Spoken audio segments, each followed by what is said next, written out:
തണലൊരുക്കുന്ന വൻമരത്തിന്റെ തായ്വേര് ഇടതൂർന്നിറങ്ങി പടർന്ന് പന്തലിച്ചിട്ടുണ്ടാവാം.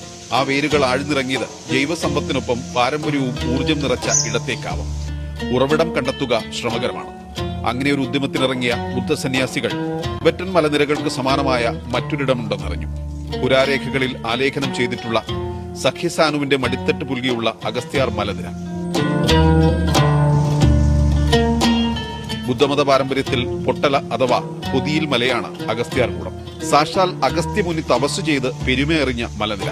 അവിടെ ബുദ്ധസന്യാസികളുടെയും നിരന്തര സാന്നിധ്യമുണ്ടായിരുന്നുവെന്ന് ചരിത്രം പറയുന്നു.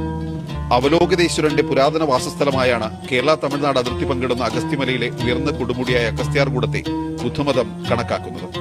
ചിലപ്പതികാരം, മണിമേഖല തുടങ്ങിയ ഗ്രന്ഥങ്ങളിലും ബുദ്ധമത വേരുകൾ പരാമർശിക്കുന്നു. ഈ ബന്ധത്തിന്റെ പൊരുൾ തേടിയാണ് കർണാടക ബൈലക്കുപ്പയിലെ മഠത്തിൽ നിന്നുള്ള സ്വാമിമാരുടെ സംഘം ചാഡോ റിൻപോച്ചയുടെ നേതൃത്വത്തിൽ പുറപ്പെട്ടത്. Our Buddhism believe our Lokiteshvara holy place, mountain, that mountain, Agastya Potgai, that mountain is our Lokiteshvara holy place.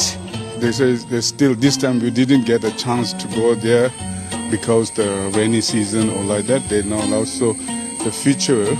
We're thinking that the best time, yeah. So we want to go real on the mountains. പ്രതികൂല കാലാവസ്ഥയും നിയന്ത്രണവും ഉള്ളതിനാൽ അഗസ്ത്യാർകൂടം കയറാനായില്ലെങ്കിലും മല കണ്ട് പ്രാർത്ഥിക്കാനൊരിടം അവർ കണ്ടെത്തി. മായത്തെ സ്വകാര്യ റിസോർട്ടിലിരുന്ന് മല നോക്കി ധ്യാനിക്കാമെന്ന് സന്യാസി വര്യർ.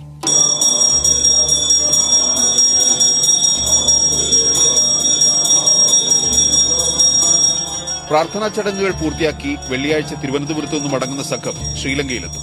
ജൈവസമ്പത്തിന്റെ ഈറ്റില്ലമായ അഗസ്ത്യമലയിൽ പൗരാണിക വേരുകളുണ്ടെന്നറിയുമ്പോൾ കൗതുകങ്ങളുടെ ഔഷധക്കൂട്ട് ഒളിഞ്ഞിരിക്കുന്നുവെന്ന് വ്യക്തം.